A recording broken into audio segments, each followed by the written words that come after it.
এখন তো কাঁচা কাঁঠালের সিজন, আর ঘরে ঘরে ইঁচড় রান্নাও চলবে।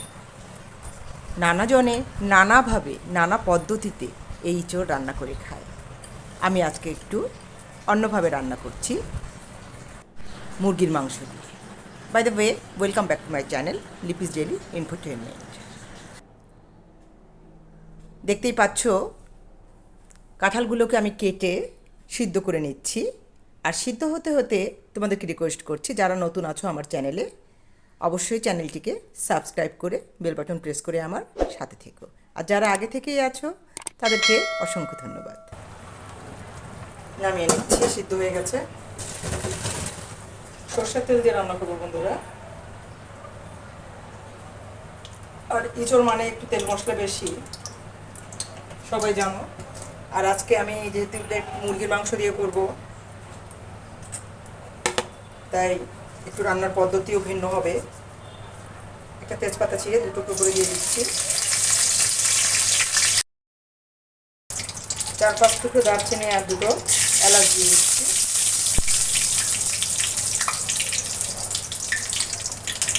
মাঝারি সাইজের 4টা পেঁয়াজ কুচি করেছিলাম, সেগুলো দিয়ে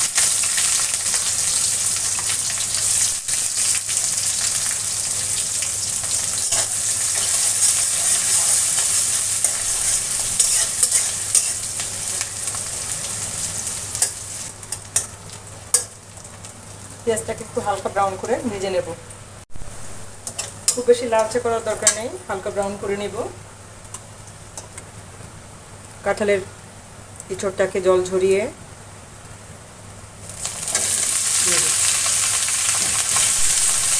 সিদ্ধ করার সময় কিন্তু আমি লবণ হলুদ কিছুই দেইনি। তোমরা যদি দিতে চাও হালকা করে দিয়ে নিতে পারো। অনেকে খুব ছোটো ছোটো করে কাটে, আমি একটু বড় বড় করে কেটেছি, সমস্যা নেই। ছোটো করে কাটাও যায়, আবার বড় করে কাটলেও সমস্যা হয় না।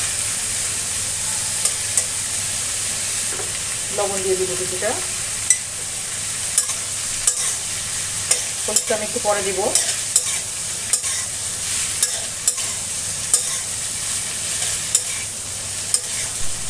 যেহেতু হাই ফ্লেমে রান্না করছি, তাই অনবরত নাড়াচাড়ার উপরই থাকতে হবে, না হলে কিন্তু তলা থেকে পুড়ে যাবে। হালকা ভেজে নিয়ে এবার মাংসটা দিয়ে দেব।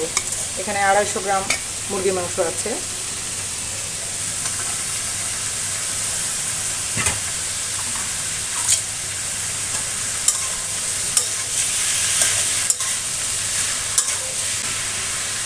এবার মশলা অ্যাড করব। জিরা বাটা দিয়ে দিচ্ছি 1.5 চামচ মতো, আদা বাটা 1/2 চামচ, হালকা একটু রসুন। মাংস দিয়ে রান্না করছি তাই রসুনটা দিয়েছি, তোমরা স্কিপ করতে চাইলে করতে পারো।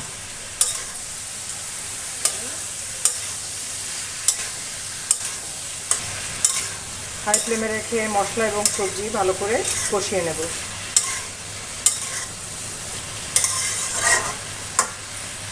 হলুদ দিয়ে দিচ্ছি,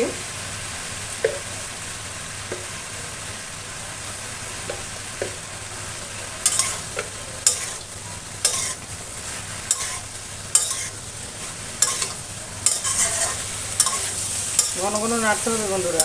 হলুদ দেওয়ার পরে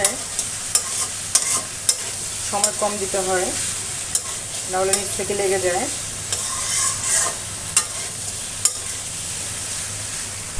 বিশেষ করে গুঁড়ো হলুদ, যদি বাটা হলুদ দেই তাহলে কিন্তু এই সমস্যাটা হয় না। আমি আর একটু তেল দিব, তেলটা একটু কম মনে হচ্ছে, আর একটু তেল দিয়ে দিচ্ছি, সরষের তেল। তবে ইঁচড় মানেই কিন্তু তেল মশলা, সে তুলনায় তেল কিন্তু অনেকটাই কম দিয়েছি।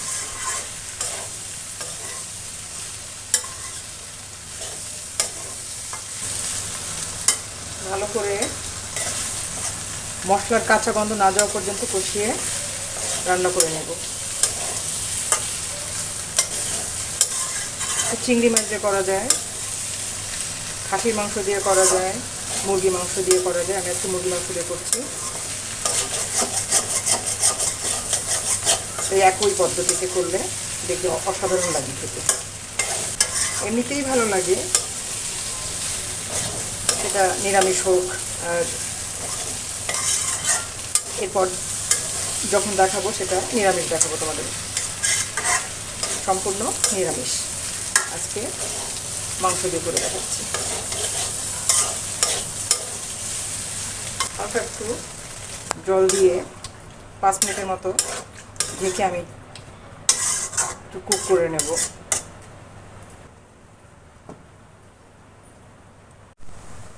পাঁচ মিনিট পরে ফিরে এসে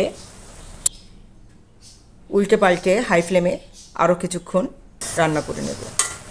মাঝে 2-3 বার আমি আরও ঢাকনা খুলে নেড়ে দিয়েছিলাম।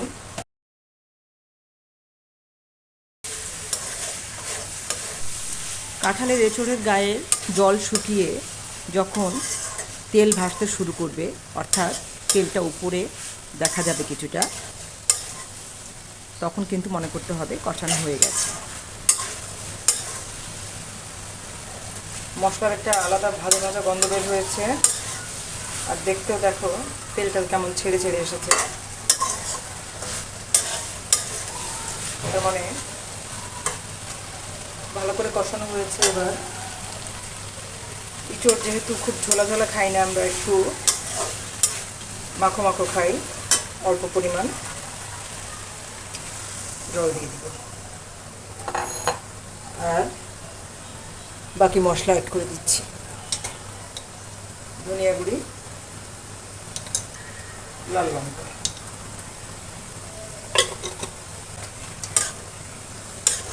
ফ্লেমটাকে একটু মিডিয়াম টু লো করে দিয়েছি। এতক্ষণ হাই ফ্লেমেই ছিল।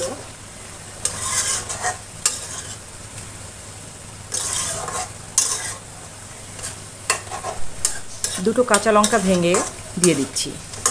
কষাতে গিয়েই কিন্তু মাংসটা বয়েল হয়ে গিয়েছে। আর মাংসটা কিন্তু ফার্মের মুরগি ছিল, যার কারণে বলতে বেশি সময় লাগেনি। আর যদি কক থাকে বা অন্য কোনো মুরগি থাকে, দেশি মুরগি থাকে, সেক্ষেত্রে কিন্তু মাংসটাকে আলাদা করে আর একটু ভালো করে জাল দিয়ে নিতে হবে। একটু লবণ লাগবে বন্ধুরা, লবণ লাগবে, লবণ অ্যাড করে দিচ্ছি। লবণটা বেশ কম ছিল।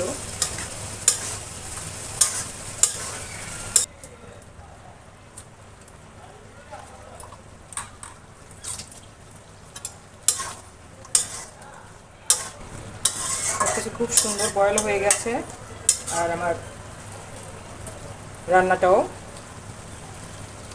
কমপ্লিট। নামিয়ে নেব বন্ধুরা। কে কে কাঁঠালের এঁচোড় আমার মতো এভাবে রান্না করো মাংস দিয়ে, অবশ্যই কমেন্টস করে জানিও। আর আজকের রেসিপিটা কেমন ছিল সেটা জানাতে কিন্তু ভুলো না।